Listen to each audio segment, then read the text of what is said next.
Gracias por la presentación.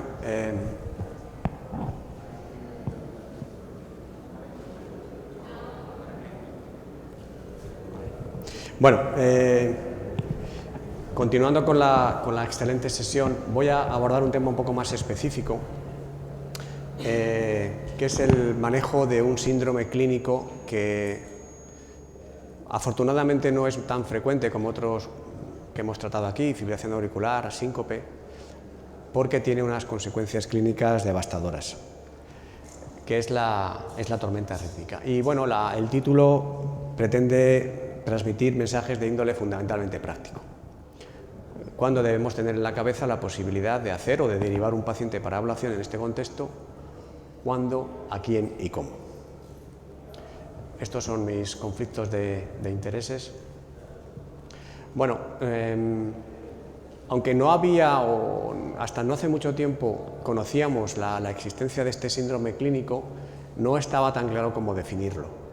Las guías vigentes europeas de arritmias ventriculares, que ya son del año 2015, bueno, de forma discrecional, definieron la tormenta rítmica como la presencia en un intervalo temporal de 24 horas o menos de 3 o más episodios de arritmia ventricular que originan la necesidad de intervenir con descargas. Obviamente, esta definición aplica al grupo de pacientes que con más frecuencia van a sufrir una tormenta rítmica, que son los pacientes con un desfibrilador. Pero también existe la modalidad de taquicardia ventricular incesante o mantenida durante 12 horas en sujetos en los que no existe o no disponen de un desfibrilador implantable que intervenga para revertir la arritmia. Por centrar un poco los hechos y los datos, en la actualidad, con la cronificación de la enfermedad cardíaca severa y de la insuficiencia cardíaca, enfermos que probablemente antes tenían una supervivencia menor, la mejora de los tratamientos médicos, las mejoras de los tratamientos intervencionistas han hecho que sobrevivan y que se presenten un curso clínico más prolongado en el tiempo. Y eso hace que dé lugar a que los fenómenos de tormenta rítmica sean más frecuentes, entre otras cosas porque permite que los sustratos subyacentes se activen. Hoy por hoy, la taquicardia ventricular monomórfica en pacientes con disfunción ventricular con escara, ya sea de origen isquémico o no isquémico, es la forma más frecuente de largo de la tormenta rítmica y tiene su representación en lo que les pongo aquí: un episodio de taquicardia ventricular rápida detectado por un desfibrilador y una descarga que restaura el ritmo sinusal. La incidencia de esta patología es variable, pero rozaría probablemente 1 de cada 4 en un seguimiento de 5 años. Es decir, que cuando implantamos un desfibrilador a un paciente, porque consideramos que tiene un riesgo elevado de arritmias ventriculares potencialmente letales, tenemos que estar preparados o tenemos que pensar que la posibilidad de que aparezcan esas arritmias por las que se les hemos implantado y que lo hagan de forma reiterada y en un contexto clínico tan terrible como este, está ahí y tenemos que estar preparados para tratarlo. Porque se trata de un evento extraordinariamente grave. En las siguientes 12 semanas, a la aparición de la tormenta rítmica, hasta 1/3 de los sujetos fallecen, ya sea por las propias arritmias que no se consiguen controlar o, lo que es más frecuente, por el desarrollo de una insuficiencia cardíaca terminal y refractaria. Existen datos que nos pueden permitir inferir o detectar a tiempo el paciente que está en riesgo de tormenta rítmica por taquicardia ventricular monomórfica. Obviamente, las taquicardias ventriculares monomórficas son el resultado de la generación de un sustrato, habitualmente una cicatriz o varias cicatrices, y de la evolución o la maduración de ese sustrato. Con mucha frecuencia, los pacientes que tienen taquicardia ventricular monomórfica, que dura lo suficiente como para que el dispositivo intervenga, tienen episodios cortos, autolimitados, de taquicardia ventricular no sostenida. No duran lo suficiente para que el dispositivo actúe, pero tenemos que prestarles atención, porque cuando los episodios de TV no sostenida se repiten, se concentran en el tiempo en un sujeto, la posibilidad de que a la larga hagan una tormenta rítmica es significativamente mayor. Estos son los resultados de nuestra serie de más de 400 pacientes con desfibrilador. Estamos hablando de taquicardias ventriculares no sostenidas en sujetos con DAI y que pasan desapercibidas clínicamente porque en la mayoría de los casos el sujeto no las nota. Pero ¿qué hay de la primera taquicardia ventricular en un paciente con un desfibrilador o de la primera taquicardia ventricular de un paciente que ha presentado un infarto con anterioridad? Este trabajo que hemos publicado recientemente en JACC lo que nos indica es que la intervención precoz sobre la primera taquicardia ventricular sintomática en pacientes isquémicos con ablación amplia del sustrato reduce los eventos a medio y largo plazo, el combinado de mortalidad, descargas, necesidad de ingreso y sobre todo reduce la necesidad o la incidencia de tormentas eléctricas y lo hace en un porcentaje de prácticamente el 80%. O sea, dos mensajes. El primero, prestar atención a ese sustrato que se está activando con las taquicardias no sostenidas y no demorar la intervención definitiva o más o menos definitiva de la ablación con catéter frente a amiodarona, porque en este estudio el brazo control era la amiodarona. La ablación es mejor que la amiodarona en la prevención de eventos serios tras la primera taquicardia ventricular sintomática en pacientes con cardiopatía isquémica. Bueno, centrándonos ya en la tormenta rítmica y asumiendo que la gravedad del síndrome supone la necesidad de un manejo intensivo y muchas veces multidisciplinario, la ventilación, la sedación, el manejo juicioso de los betabloqueantes, el bloqueo autonómico y el empleo de procainamida, que es el fármaco de elección para la taquicardia ventricular monomórfica, mucho mejor que amiodarona endovenosa. Hay un estudio Procamio, un estudio español publicado en la revista europea hace unos años. Procainamida intravenosa en taquicardia de QRS ancho presuntamente ventricular es más eficaz, duplica la eficacia en la conversión del ritmo sinusal y es mucho más segura que amiodarona IV porque evita fenómenos hipotensivos. Pues en sujetos de estas características a los que los hemos tratado de forma adecuada desde el punto de vista médico y de las medidas de sostén, el papel de la ablación con catéter no ha sido testado obviamente en ensayos clínicos. Solo tenemos tres series prospectivas que han comparado a aquellos pacientes a los que se les hizo ablación de los que no se les hizo ablación. Los datos son contradictorios porque hay una serie de la doctora Izquierdo, una serie de un hospital de Valencia en la que no encuentran diferencias en mortalidad en la ablación frente al tratamiento médico, pero hay dos series más recientes, una serie polaca y el registro bueno, que es un registro español que lideramos desde Salamanca y que ahora comentaremos, en los que en ambos casos la mortalidad se redujo de forma muy significativa cuando el paciente fue tratado con ablación con catéter del sustrato.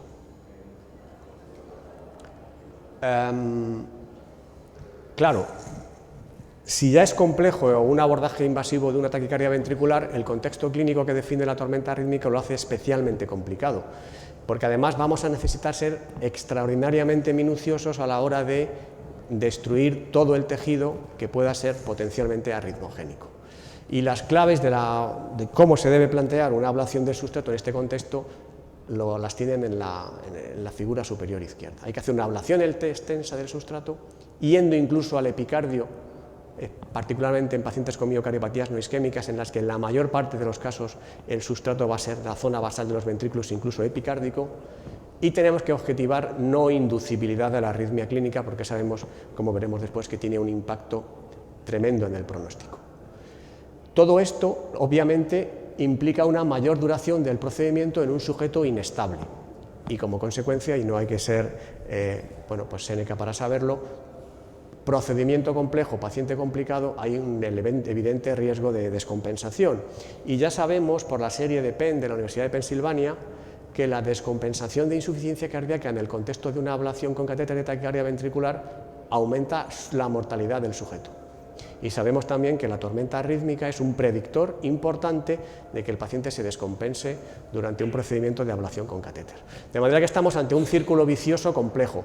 Paciente complicado, procedimiento largo, riesgo de descompensación y si empeora, riesgo de muerte. Bueno, pues ahí tenemos, afortunadamente la tecnología nos ha ofrecido herramientas que permiten que los procedimientos de ablación en este contexto clínico se puedan desarrollar con cierta estabilidad y son los dispositivos de soporte hemodinámico. Nuestro grupo fue pionero a nivel nacional y publicamos la primera serie española y una de las primeras series europeas en el empleo del sistema de soporte cardiocirculatorio ECMO venoarterial en pacientes con tormenta rítmica como puente a recuperación o como puente a ablación. Pero existe también la posibilidad del Impella, que es un balón intraventricular que da soporte exclusivamente circulatorio, no da soporte respiratorio como la membrana de oxigenación extracorpórea.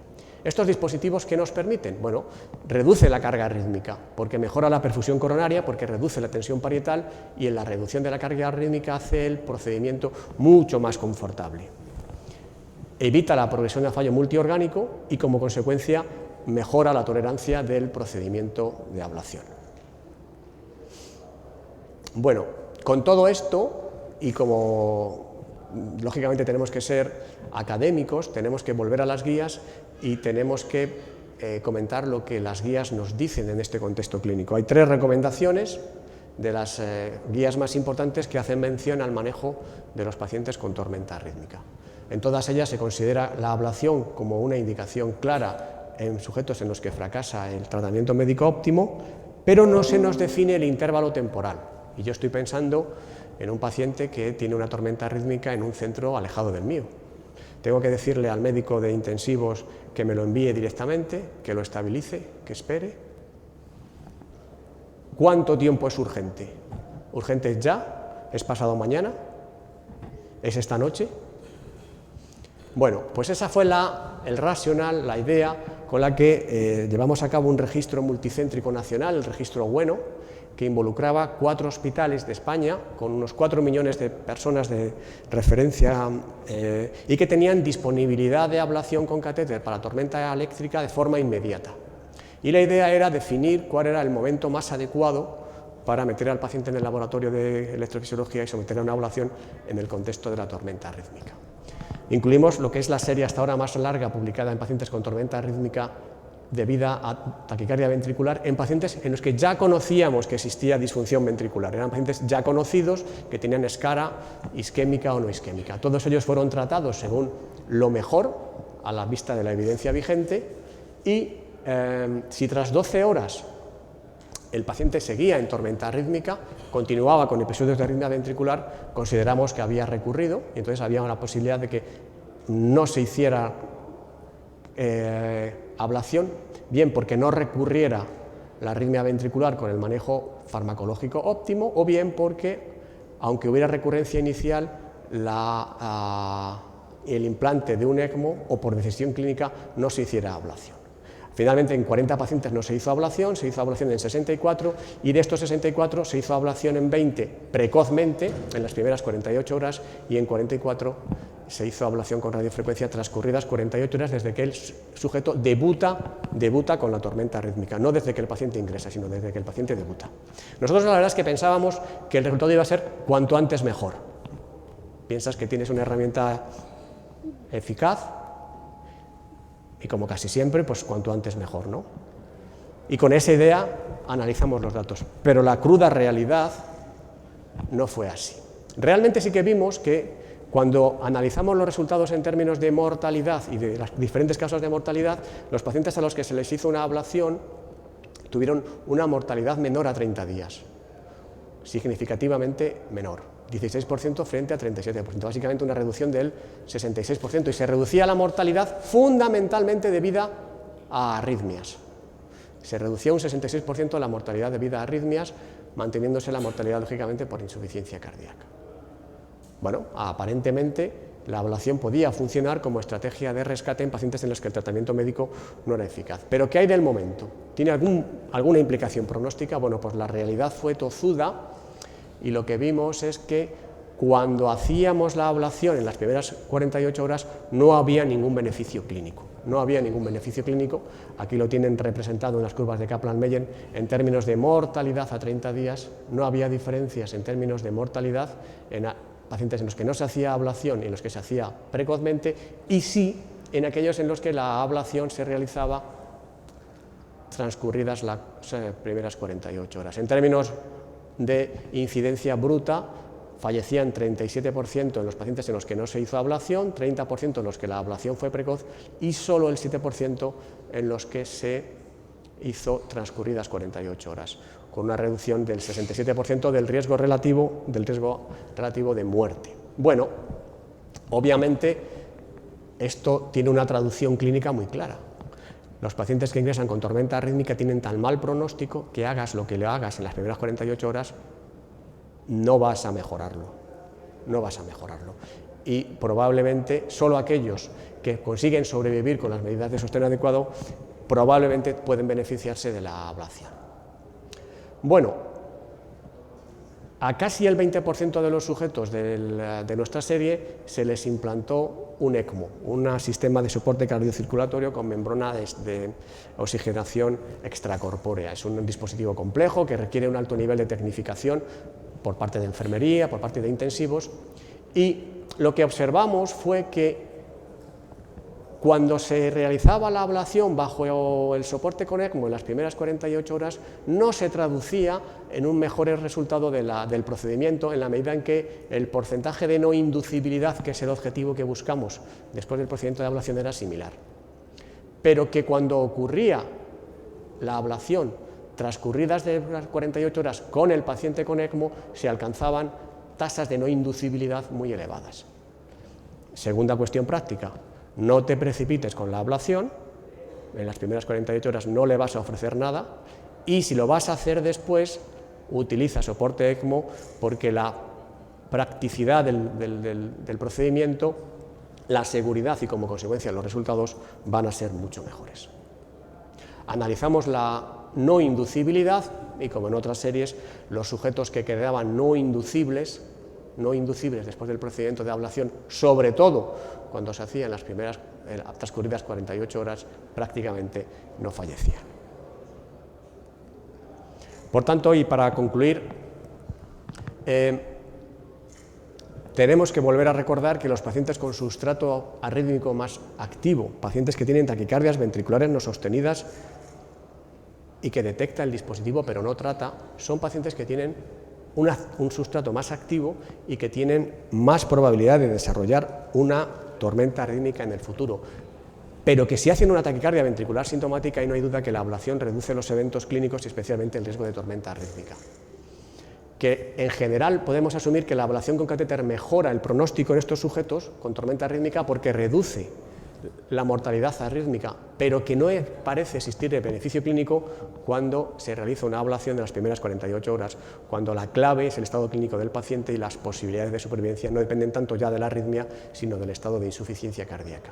Y que probablemente lo que planteamos un poco para perfilar aquel carácter urgente que dicen las guías es que quizá lo mejor es una estrategia basada en una estabilización inicial del paciente, con todas las medidas de soporte necesarios, seguida, transcurridas unas horas, unos 2-3 días de un procedimiento invasivo en centros con experiencia, lo cual lógicamente se asocia a unos mejores resultados, a unas menores complicaciones y eventualmente a un incremento en la supervivencia. Y esto era un poco todo lo que les quería contar. Estaré encantado de contestar a sus preguntas.